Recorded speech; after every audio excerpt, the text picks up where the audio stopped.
This is the new 501st Battle Pack, and in last week's video I asked for your guys' suggestions on what kind of alternate builds I should attempt to make out of this set. And you guys certainly delivered with a few suggestions for a speeder or an ATRT build. But on top of the suggestions, it seems that the majority of the community also agrees that this set is going to be a hard one to make alternate builds out of. One copy of this set isn't going to give you a very generous lot of pieces, so you're really going to have to stretch them as far as you can. But that's what alternate builds are all about, just working with what the set gave us, and today is no different. And after a few attempts at a speeder bike build or an ATRT, trying to recreate the first 501st Battle Pack with the second, but unfortunately I just couldn't get that done. So today, with the most recent battle pack, I decided I was going to bring us back to the Gilded Age of LEGO Star Wars with my new 2009 and 2022 LEGO Star Wars Clone Troopers Battle Pack. For a little bit of context, the quote Gilded Age LEGO set that I'm talking about is the 2009 Clone Troopers Battle Pack. This battle pack came with 4 standard Phase 1 Clone Troopers in the Clone Wars art style as well as a little walker build. And on top of that, it only retailed for $12. Just like in 2009, this alternate build gives you a walker with space for 2 minifigures, and then using the leftover pieces, I made this small pile of debris as a defensive position.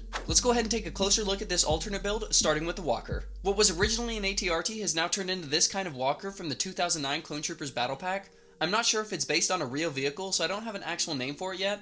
The best name that I can come up with is the ATHRT, which stands for All-Terrain Heavy Recon Transport, mainly just because this cannon looks so much larger than a standard ATRT, and you do have 2 troopers in there, so I think All-Terrain Heavy Recon Transport works. But because I don't want to say that entire thing every time, we're just going to call it the Walker. So taking a closer look at the Walker, you can see how I tried to channel some of that 2009 Clone Trooper Battle Pack into this build, mainly with one large cannon on the underside of the Walker, in between the 2 legs extending down from the front, and then the 2 minifigure seats on top. More specifically though, starting with the legs, you can see I used all those hinge pieces that made up the legs of the anti-vehicle cannon from the original battle pack to use as the legs for this ATHRT. And then to attach the feet to the legs, I used these 1x2 modified plates with a bar sticking out, so they can attach to these 1x2 clips that are on the back side of the legs. And then the feet are made up of a variety of miscellaneous pieces to try and give this thing a good footprint so it wouldn't fall over and it's stable when it's in combat. And in terms of posability and articulation, you do have some posability here at the ankles, and then as well on these inverted knees or backwards knees, and then up top closer on the main body of the craft it moves as well.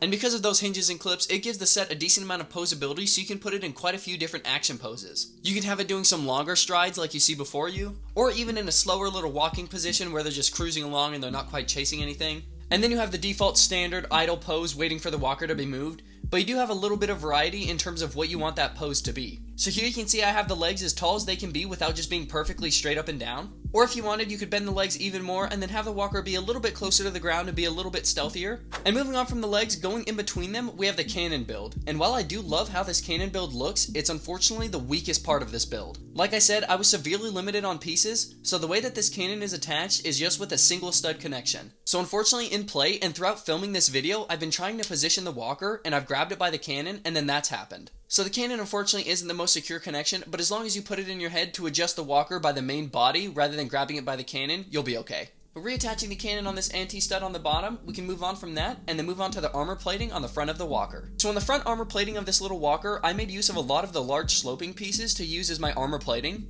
And these side bits of armor plating actually do move and are a little bit posable, so you can change them based on where the enemy fire is coming from. Or if you just want to change the design of your walker to be a little bit bulky and wider, you can have them folded all the way out like this. Or if you're going through some narrow terrain, you can fold in the armor flaps to make the profile of the walker ever so slightly skinnier to fit into some smaller spaces. But then moving behind the armor plating and into where the clones sit, we can get a better look at the pilot and co-pilot seat. So both the minifigures are actually studded in, and if you guys watch my 501st Battle Pack review, you guys know I'm not a huge fan of this piece that's used to just slot minifigures in loosely. So I decided to use that piece up front for some extra greebling, and then I decided to stud in the minifigures so they stay as secure as possible. Now unfortunately, neither the pilot or the co-pilot are going to have any controls because this set doesn't come with any control panel pieces. So we're going to have to use our imagination on that, but I like to imagine the co-pilot's control panel is here while the pilot's is right here. Using a simple 1x2 brick as the backrest for my pilot, and then I decided to use those tooth pieces underneath that as some covers for these joints here. That way when any minifigures are sitting down, they can't hang their legs or arms down and then get them caught in between the legs and the walker, giving them some severe injury.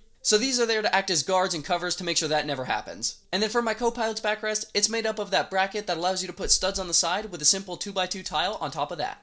And then on either side of the co-pilot, you have these empty studs that can be used as equipment holders. On this side, I have a simple blaster pistol for the officer that was piloting the walker. And then on this left side, I use this extra bar piece that came with the set as a bit of a communications antenna, but you could totally take that out and hold another blaster there as well. And in case anybody was wondering, despite your heavy troopers having this backpack piece hanging off the backside, they can still sit in either seat no problem. But with that pretty much covers the entire walker. I like to think I was able to capture the essence of that 2009 Clone Troopers battle pack pretty well, despite the pieces I was limited to. But as you guys can see in the background, this isn't the only build we were able to make with the new 501st battle pack. Bringing it in from the back, you can see I've made this small defensive position out of all the extra pieces, mainly just as some miscellaneous debris that these troopers are hiding behind. I had my specialist and extra heavy trooper sitting in this little defensive position.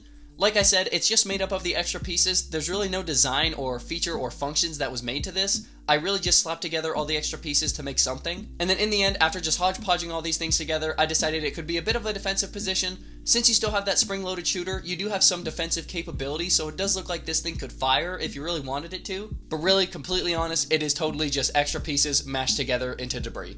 But really, anything I made with these extra pieces is entirely extra because the original 2009 battle pack didn't actually have anything besides the walker. So this little defensive position is just a fun little add-on that you can use and play. And with that pretty much covers this entire video and this entire build. I hope you guys enjoyed this alternate build. This was certainly a fun and challenging one. Really restricting myself to just one copy of the set meant I had to get pretty creative. I tried to do a speeder bike and a normal ATRT and it just didn't work out, but luckily I think we ended on a final product that is better than any of those combined. So if you guys enjoyed this alternate build using just one copy of the 501st battle pack, make sure you stick around because there might be some bigger plans in the works using 3 or 4 copies of this battle pack and potentially a few other YouTubers as well. So make sure you drop a like down below and make sure you subscribe so you don't miss out on that video or any other new 2023 set, alternate build, or mod videos that we make in the future. And other than that, I'll see you guys next time.